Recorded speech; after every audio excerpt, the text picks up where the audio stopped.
Let me start with something most people never put into words. Some children grow up without ever feeling truly protected. Not from danger, not from fear, not from emotional harm. And the strange part is, many of them don't realize it until they're adults. They grow up thinking what they experienced was normal, that the constant alertness was just responsibility, that the early maturity was strength, that learning to stay quiet, adaptable, and self-reliant was a skill, not a survival response. Because when you are never protected as a child, you don't grow up feeling unsafe all the time.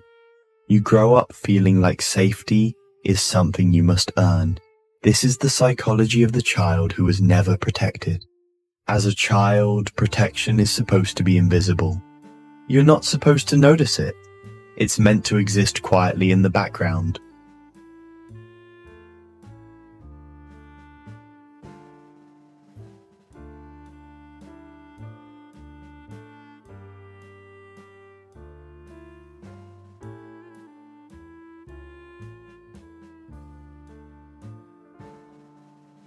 Someone watching, someone stepping in, someone making sure the world doesn't overwhelm you before your mind is ready. But when protection is missing, the child notices everything. They notice tones changing in a room. They notice moods before words. They notice tension before conflict happens. Their nervous system learns early that it is on its own. And so the child adapts. They become observant. They become emotionally intelligent beyond their years. They become careful. Adults often praise this child. You're so mature for your age. You don't need much help. You're strong. But what they are really saying is, you learn to survive quietly. The unprotected child learns one powerful lesson early. No one is coming. And that belief shapes everything that follows. When a child is protected, they learn that the world has buffers. That mistakes don't equal disaster. That fear doesn't always have consequences. That someone bigger will step in if things go wrong. But when a child is not protected, consequences feel immediate and personal. If something goes wrong, they are the ones who will pay for it. So they learn to prevent problems before they exist. This is why many unprotected children become hyper-responsible adults. They don't wait for things to fall apart. They anticipate, they prepare, they carry weight long before they're asked to. Not because they want control, but because unpredictability once felt dangerous. Psychologically, this is the mind trying to create safety through vigilance. The brain learns, if I stay alert, I can reduce pain. Over time, that alertness becomes identity. They become the dependable one, the calm one, the one who doesn't panic. But inside, their nervous system never truly rests, because safety was never experienced, only managed. Another trait often seen in the child who was never protected is emotional self-containment. They don't ask for help easily. They don't express need freely. They don't assume someone will respond.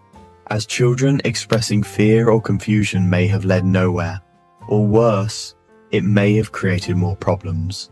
So the child learns to keep emotions internal. This is not emotional coldness, it is emotional efficiency. The mind learns feeling something doesn't change anything, handling it does. And so emotions are processed privately, silently, alone. As adults, this can look like independence, but internally it feels like isolation, even in close relationships. Because needing someone still feels risky. Another deep imprint of being unprotected is how the child learns to interpret love. For protected children, love feels like consistency, like presence, like reassurance. For unprotected children, love often feels conditional. Love feels earned through usefulness, through compliance, through being easy to deal with. They learn early that being low maintenance keeps peace. So they become adaptable versions of themselves. Different personality in different rooms, different emotional volume for different people. Not because they're fake, but because they learned that authenticity once had consequences. This is why many adults who were never protected struggle with knowing who they really are. They spent so much time adjusting that their original emotional shape was never mirrored back to them. Psychologically, identity forms through being seen and responded to. When protection is absent, reflection is inconsistent. So the child grows up asking questions like, am I allowed to take up space? Am I allowed to be upset? Am I too much? Even when no one is asking them to shrink. Another subtle but powerful effect is how these individuals relate to authority. They often either distrust authority deeply or become overly compliant with it. As children, authority figures may have been unpredictable, absent, or emotionally unavailable. So the brain learns two possible strategies: avoid reliance or avoid conflict. Either way, safety is self-generated, not expected. This can turn into perfectionism later in life. Not the loud, obvious kind, but the quiet kind that lives inside the mind. The belief that mistakes are costly, that being prepared is necessary, that relaxing too much invites chaos. Perfectionism becomes protection in disguise, and burnout becomes the price. There's also a deep emotional loneliness that comes from never being protected, even when surrounded by people. Because protection is not just physical presence, it's emotional containment. It's knowing someone is holding the emotional weight with you. When that's missing in childhood, closeness later in life can feel unfamiliar. Not unwanted, just unfamiliar. Many unprotected children grow into adults who crave connection, but feel uncomfortable receiving care. They give easily, they support naturally, they listen deeply. But when the roles reverse, something tightens inside, because being cared for requires surrender, and surrender once felt unsafe. From a neurological standpoint, this makes sense. A child's nervous system calibrates based on early experiences. When safety is inconsistent, the system stays on high alert. Even years later, in calm environments, the body remembers. This is why rest can feel uncomfortable, why silence can feel heavy, why stillness sometimes brings anxiety instead of peace. The body learned that danger comes when attention drops, so it stays ready, always. But here's the part most people miss. The child who was never protected didn't just lose something. They also developed something, a deep awareness, a strong internal compass, a sensitivity to emotional undercurrents. These individuals often understand pain without explanation. They recognize unspoken struggles. They carry empathy that wasn't taught, only lived.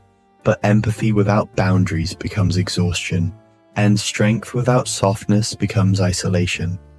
Healing doesn't mean becoming someone else. It means teaching the nervous system something it never learned. That safety can exist without constant effort. That support can be consistent. That rest does not equal vulnerability. For many adults, this is a slow process, because the mind understands safety faster than the body. You can intellectually know you are safe and still feel tense. That doesn't mean you're broken. It means your system learned survival early. And survival patterns don't disappear just because life improves. They need repetition, gentleness, time.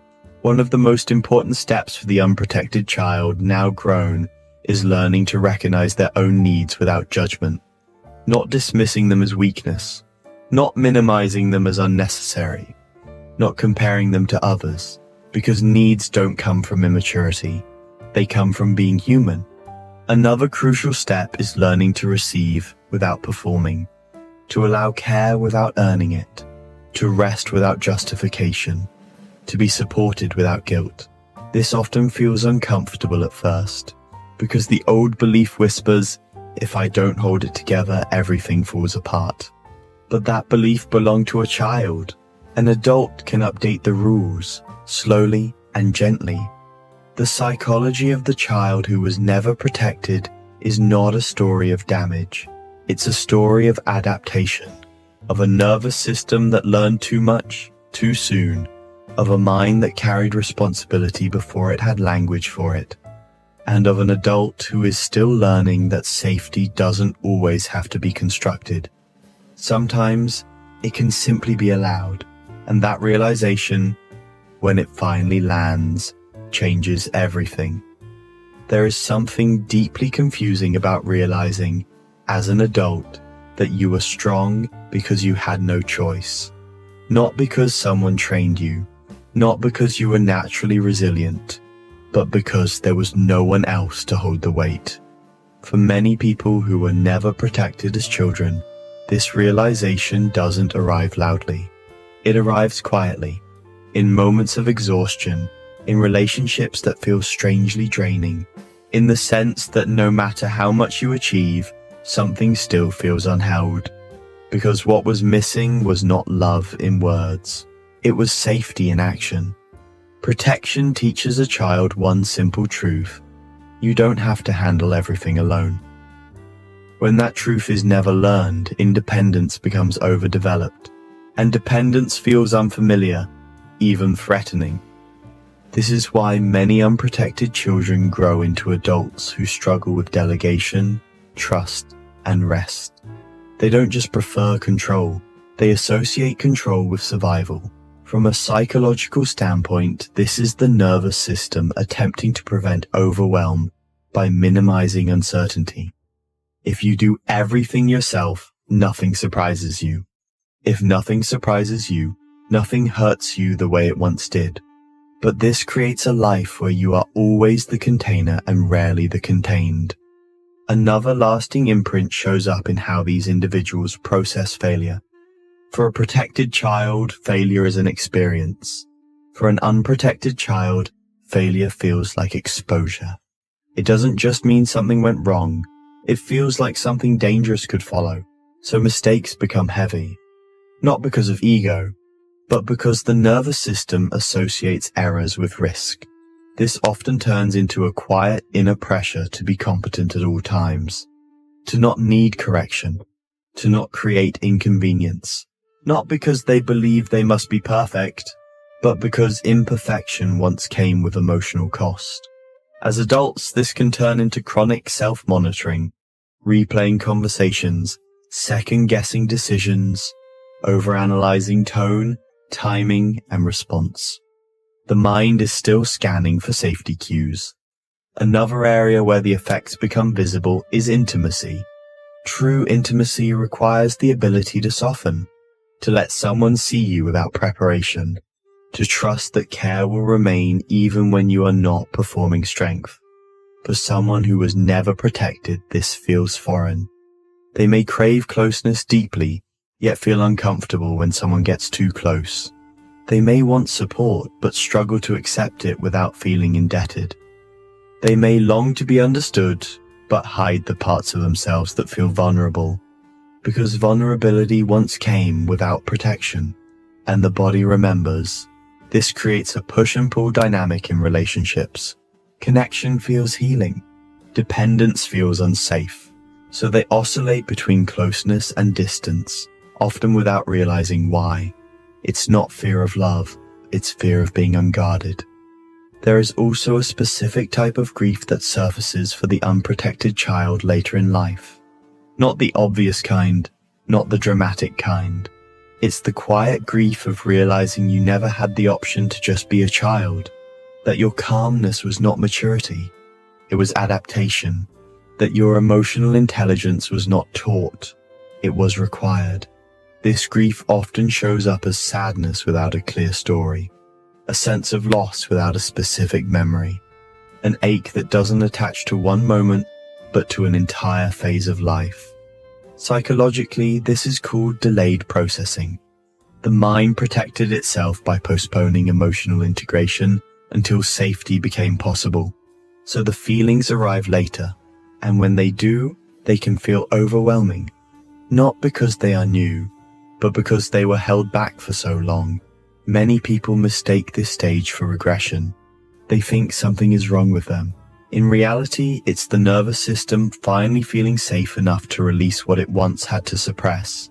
This is not weakness, it is completion. Another important piece of this psychology is how the unprotected child learns to relate to their own inner voice. Often they develop a strong internal narrator, a voice that guides, warns, plans, and prepares. This voice was once helpful. It kept them alert. It kept them ahead of problems. But over time, it can become exhausting because it doesn't know how to turn off. Even in moments of calm, it scans for what could go wrong. Even in success, it prepares for the next threat. Even in rest, it whispers that rest should be earned.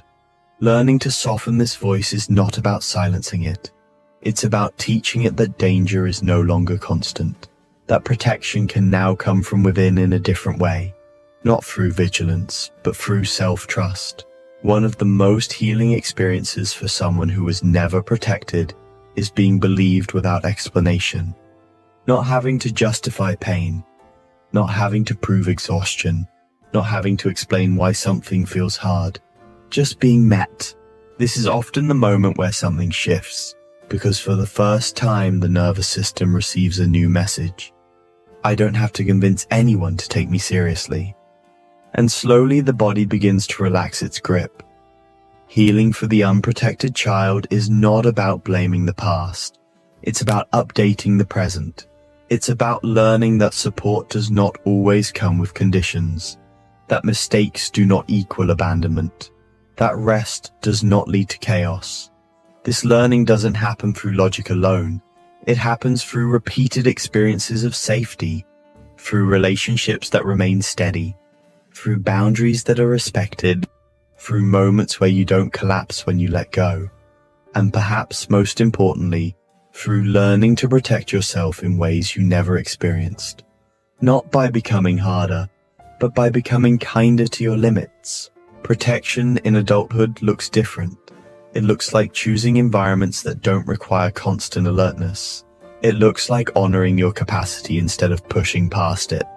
It looks like allowing emotions to move through you instead of locking them inside. It looks like recognizing that you no longer need to be the strongest person in every room. Because strength was never the goal. Safety was, and safety can now be learned. Not perfectly, not overnight, but gently. The child who was never protected grew into an adult who knows how to survive. The next chapter is about learning how to live, to experience moments without scanning them, to receive care without preparing for loss, to rest without waiting for consequences. This is not forgetting what happened. It's building something new from it. A life where strength and softness can exist together, where awareness doesn't cost peace, where responsibility doesn't erase joy. And slowly, over time, the nervous system learns something it never did before, that it is finally safe to exhale, and that is not weakness, that is healing.